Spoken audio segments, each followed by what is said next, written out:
धनधान्य देई ही काळी आई धनधान्य देई जोडते मनाची नाती आमची माती आमची माणसं आमची माती आमची माणसं आमची माती आमची माणसं आमची माती आमची माणसं आमची माती आमची माणसं.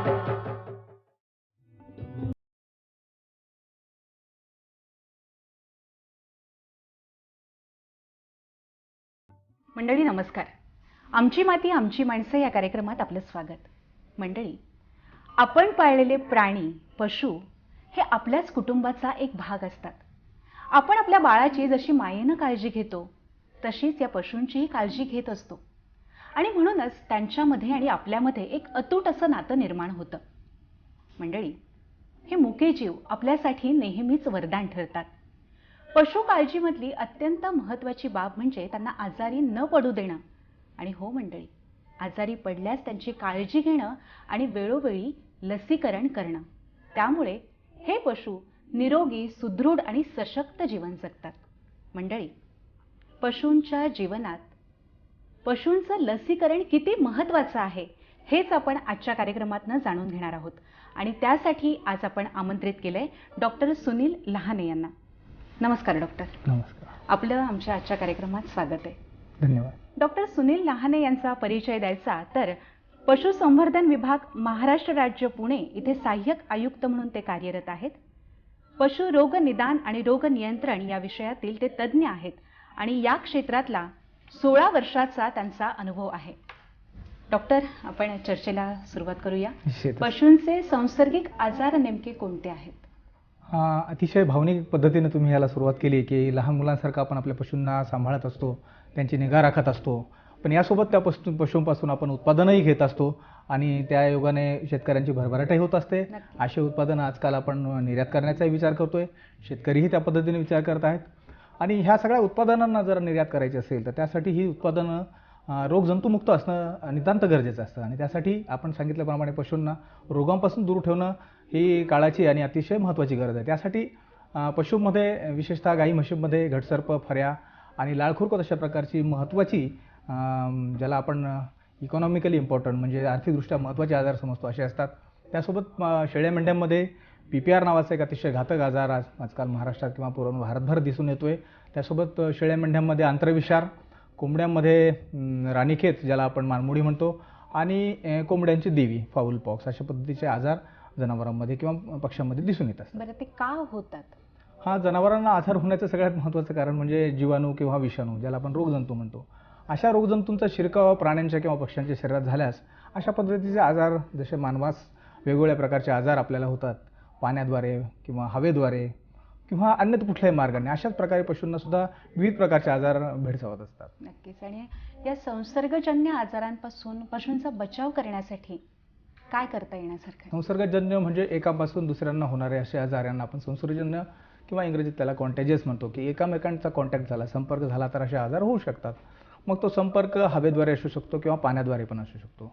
तर असे आजार होऊ नये म्हणून आपल्याला सगळ्यात महत्त्वाची काळजी जी आहे ते पशूंचं आरोग्य नीट ठेवण्यासाठी त्यांची प्रतिकारशक्ती आपण वाढवली पाहिजे.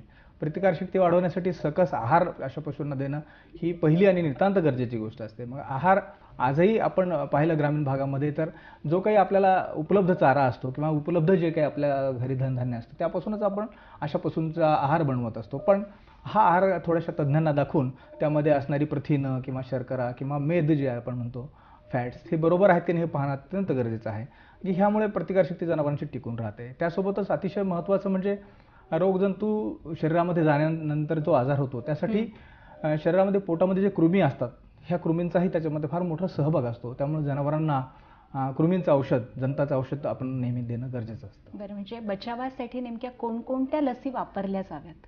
अगदी मी आत्ताच आपल्याला सांगितलेले जे आजार आहेत गाई म्हशीमध्ये घटसर्प, फऱ्या आणि लाळखुरकुत ही महत्त्वाची आजार आहेत. ह्या आजारांची लसीकरण आपण करून घेणं गरजेचं असतं. हे लस बाजारात सुद्धा उपलब्ध असते.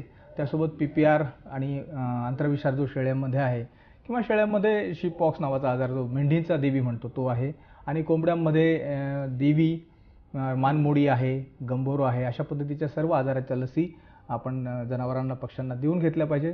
ज्यायोगे आपले जनावरं किंवा आपले पशु आणि पक्षी निरोगी राहतील आणि त्यापासून मिळणारी उत्पादनं जी आहेत, ज्याकडे आपलं प्राधान्य आपल्या देशाचं लक्ष आहे, ती उत्पादनं आपण अतिशय क्लीन किंवा स्वच्छ उत्पादनं तयार करून निर्यातीचा विचार करू शकतो. नक्कीच. आता मला सांगा की घटसर्प याचा उल्लेख आपण केला, तर घटसर्प होण्यामागचं कारण काय आहे आणि घटसर्प झालाय तर त्याचं लक्षण काही दिसतं का, किंवा तो आटोक्यात पण आणता येण्यासारखा आहे का? हो, पशूंच्या आजारांची किंवा जनावरांच्या रोगांची आपण जेव्हा चर्चा करतो तेव्हा घटसर्प हा नेहमीच प्रथम क्रमांकावर असतो. त्याचं कारण असं की हा आजार अतिशय झपाट्यानं वाढणारा आणि महाराष्ट्रात म्हणा किंवा आपल्या देशातही सर्व भागामध्ये हा आजार नेहमी दिसून येतो. साधारणतः पावसाळ्याच्या सुरुवातीला हा आजार पशूंमध्ये दिसून येतो. गाई आणि म्हशींचा हा प्रामुख्याने आजार आहे. त्यातही म्हशींच्या वर्गास याची लागण सुरुवात होली होते. बरं. पावसाळ्याच्या सुरुवातीला हा आजार सुरुवात होतो म्हशींच्या पारड्यांपासून, आणि ह्याचे जंतू जे आहेत त्याला इंग्रजीत पाशुरला मल्टुसिडा म्हणतात. हे अतिशय झपाट्याने वागणारे जंतू असतात. त्यामुळं जनावरास ह्या रोगाचा प्रादुर्भाव झाल्यानंतर अवघ्या 24 तासाच्या आत अशा जनावराचा मृत्यू होतो.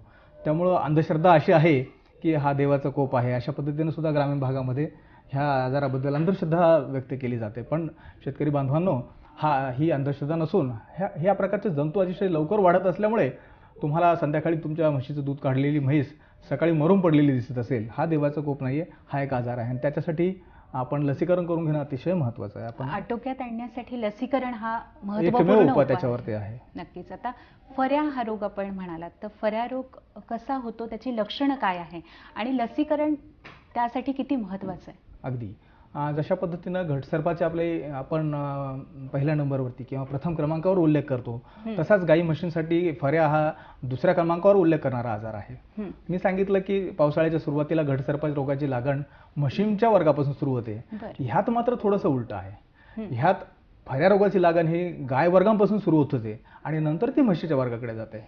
घटसर्पामध्ये प्रामुख्याची लक्षणं आपण मगाशी उद्धृत करत होतो त्यावेळेस सांगायची राहिली तर त्यामध्ये घशाचा घरघर आवाज येणे, जनावरांच्या शरीराचं तापमान अतिशय वाढणे, 105 डिग्री फॅरनहाईटपर्यंत तापमान वाढतं, आणि हा आवाज इतका घरघर असतो की रात्रीच्या वेळेला गावातली मंडळी जी आहे ती झोपू शकत नाही. अशा पद्धतीनं त्या म्हशीच्या घशाचा आवाज येतो, त्यासोबत म्हशीच्या तोंडातून फेस गळायला लागतो आणि अशी म्हैस या घटसर्प आजारात 24 तासाच्या आत मृत्युमुखी पडू शकते.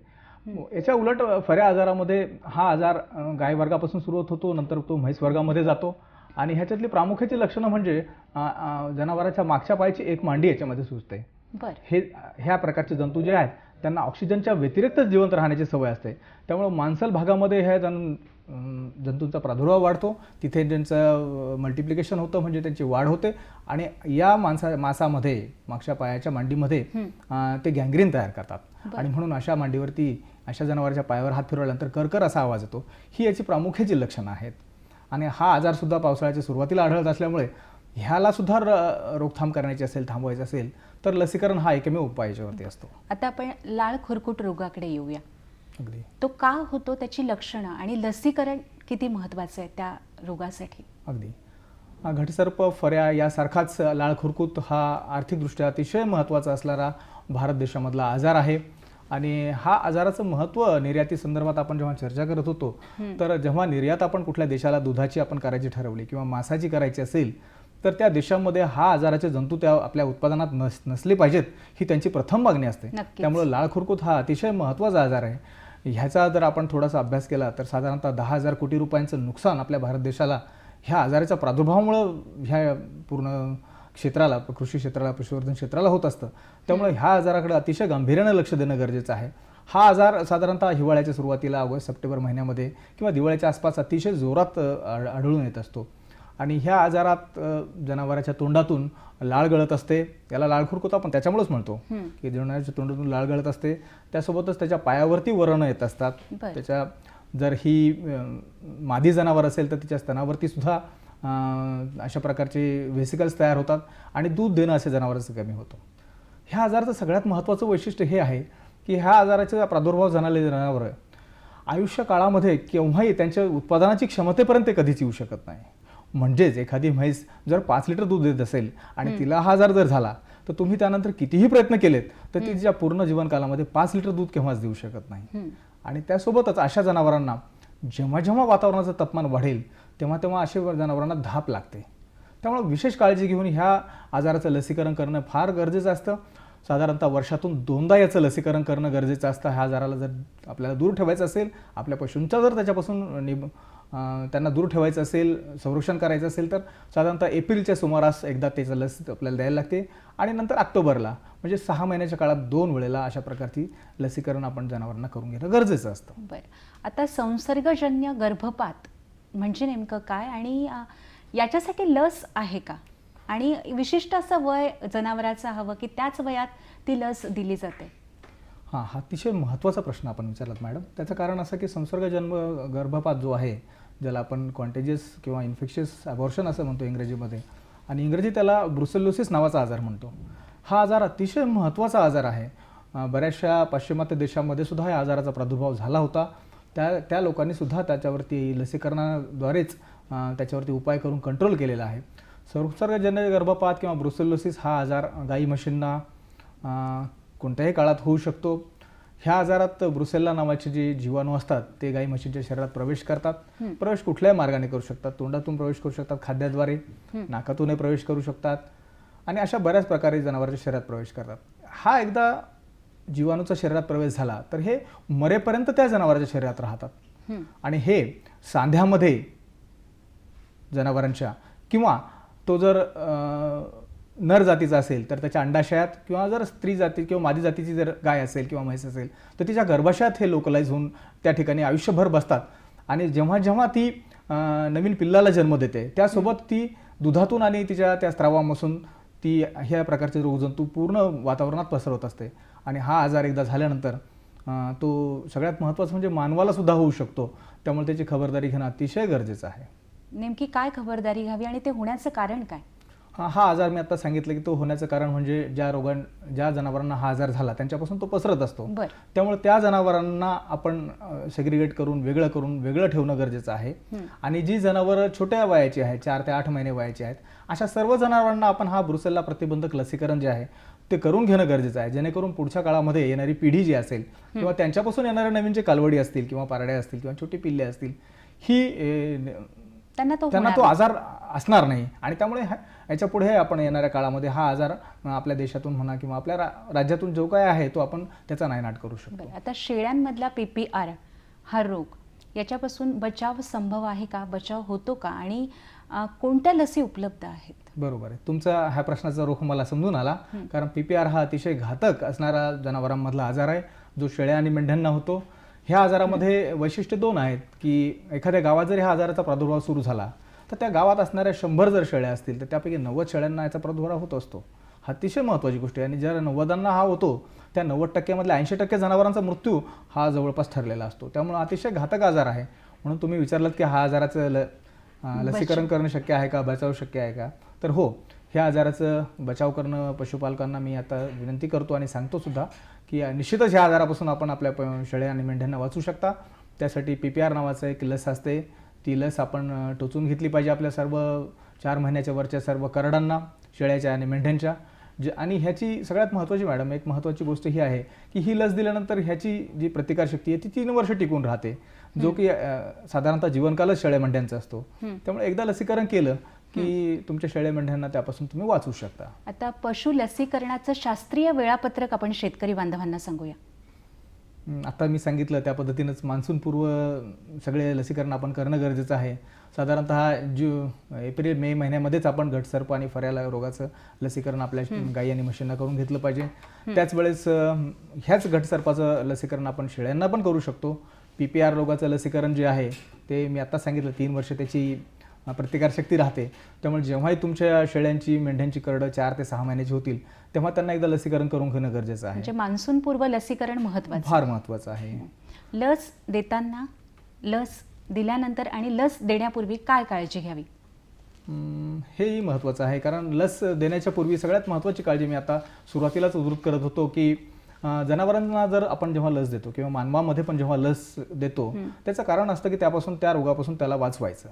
मग हे लसीकरणाचा ज्या प्रभाव पूर्ण 100% मिळण्यासाठी शरीराला महत्त्वाची गोष्ट असते की त्याच्या पोटात कुठले कृमी किंवा जंत असणं गरजेचं आहे. त्यामुळे हे जंत आपल्याला त्याच्या पोटातून काढणं गरजेचं आहे. त्यामुळे लसीकरणाच्या पूर्वी जंताचं औषध देणं हे क्रमप्राप्त असतं आणि अतिशय महत्त्वाचं असतं. ही पहिली काळजी लसीकरणापूर्वी घ्यावी. लसीकरण करताना काय काळजी घ्यावी ही महत्त्वाची आहे. लसीकरण शक्यतो सकाळच्या वेळेला करावं, कारण बऱ्याचशा लसी ह्या जिवंत लसी असतात. त्या वातावरणाच्या तापमानामुळे त्यांचा प्रभाव कमी होऊ शकतो. सकाळच्या वेळेला लसीकरण शक्यतो करावं. गावातल्या सर्व जनावरांना एकाच वेळी लसीकरण जर केली तर सर्व जनावरांना हर्ड इम्युनिटी जे म्हणतो आपण, एकत्रित प्रतिकारशक्ती तयार होते. त्यासोबतच ही लस वापरताना ज्या काही दिलेले निर्देश असतात तयार करण्याचे ते सगळे पाळणं गरजेचं आहे. आणि एखादी लस द्यायचं लक्षात नाही राहिलं तर जेव्हा लक्षात येईल तेव्हा ती देऊन घेणं अतिशय महत्त्वाचं आहे. आता माझं मागच्या वेळेस मी विसरलो म्हणून आता द्यायचं नाही असं नाही. लसीकरण करताना आपण जर विसरून जरी गेलो तरी जेव्हा आपल्या लक्षात येईल तेव्हा त्या रोगाची लस आपण जनावरांना टोचून घेणं अतिशय गरजेचं आहे. आणि त्या नोंदी आपल्याकडे असणंही गरजेचं आहे. अतिशय महत्त्वाचं. मी आत्ताच सांगितलं तुम्हाला की हे सर्व आपण जे करतोय आज बदलत्या काळामध्ये आपले पशु फक्त आपल्या स्वतःच्या उत्पादनासाठी किंवा आपली निकड भागवण्यासाठी नाही आहेत, तर आपल्याला त्याच्यापासून भरघोस उत्पादन घेऊन निर्यात करायची. आणि निर्यात करण्यासाठी अतिशय महत्त्वाचं आहे की त्याच्या नोंदी तुमच्याकडे असतील तरच अशी उत्पादनं परदेशामध्ये तुम्ही विकू शकाल. त्यामुळे प्रत्येक गोष्टीची नोंद, प्रत्येक जनावर वाईज नोंद आपल्याकडे आपल्या घरी ठेवणं गरजेचं आहे. डॉक्टर, आज आपण इथे आलात आणि शेतकरी बांधवांना जी माहिती दिली त्याबद्दल आपले आभार. धन्यवाद. धन्यवाद. आणि शेतकरी बंधूंनो, आपण आपल्या पशूंचं लसीकरण नक्की करून घ्या आणि त्यांना अनेक रोगांपासून वाचवा, कारण आपण पशूंचे मालक आहात तेव्हा ही जबाबदारी आपलीच आहे. आजच्या कार्यक्रमात आपला निरोप घेत आहोत. नमस्कार.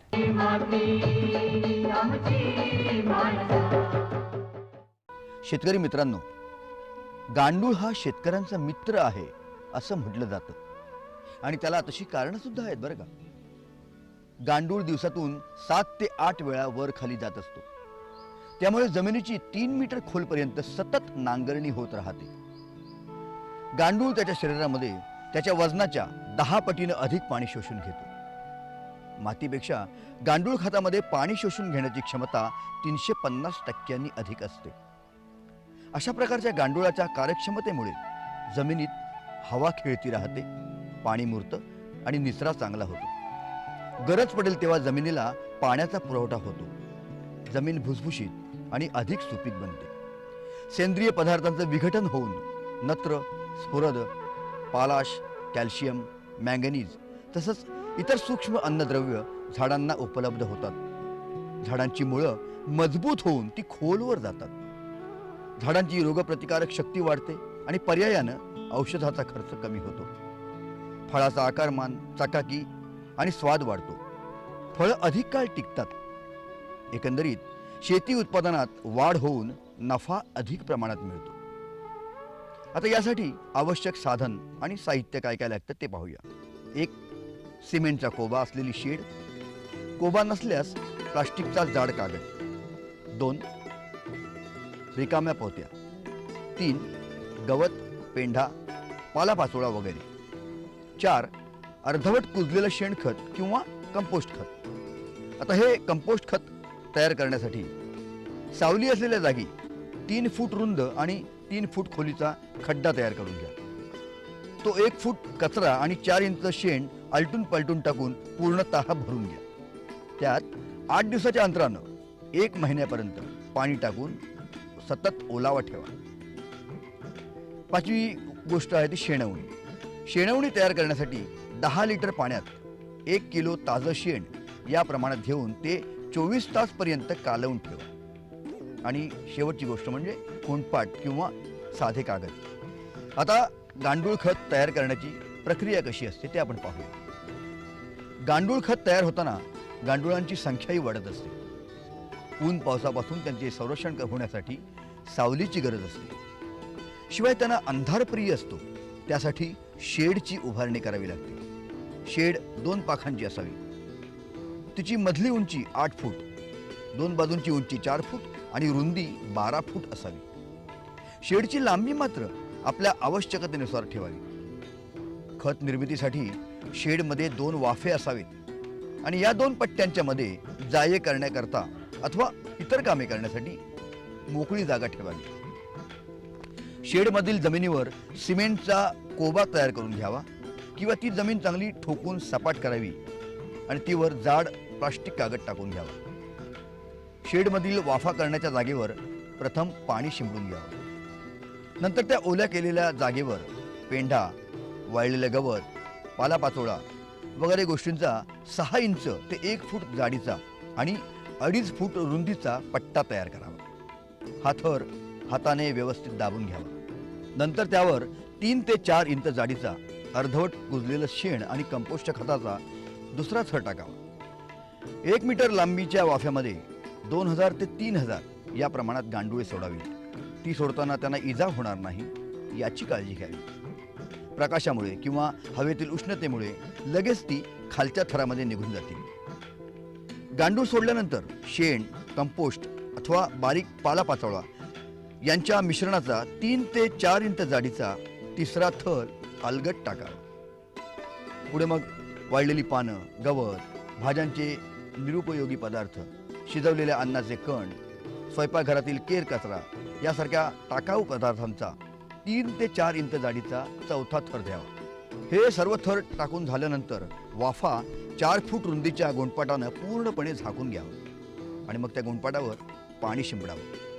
हिवाळ्यामध्ये आणि पावसाळ्यामध्ये दिवसातून एकदा तर उन्हाळ्यामध्ये 2दा पाणी शिंपडावं. गोंडपाट काढून तयार केलेली शेणवणी रोजच्या रोज वाफ्यावर टाकावी आणि नंतर वाफा गोंडपाटानं झाकून घ्यावा. 50 दिवसानंतर शेणवणी आणि पाणी दोन्ही देण्याचं बंद करावं. उन्हाळ्यामध्ये साधारणतः 60 दिवसांनी तर थंडीच्या दिवसामध्ये 75 दिवसांनी काळ्या रंगाचं गांडूळ खत तयार होतं. माती आमची माणसं.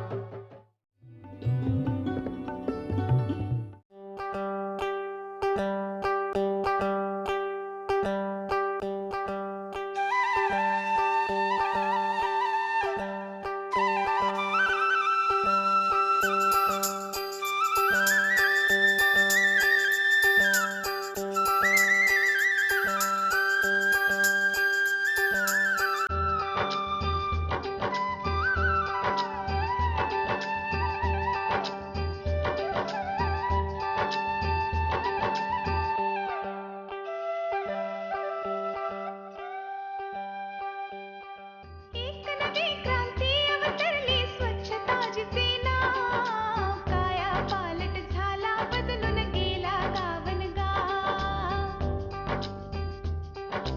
एक नवी क्रांती अवतरली स्वच्छताची सेना काया पालट झाला बदलून गेला गावनगा.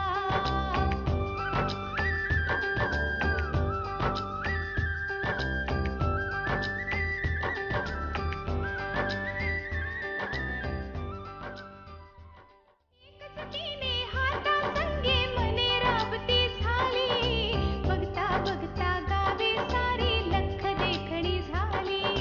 लोकशक्तीचा झाला येते एक नवाच उठाव काया पालट झाला बदलून गेला गावनगा.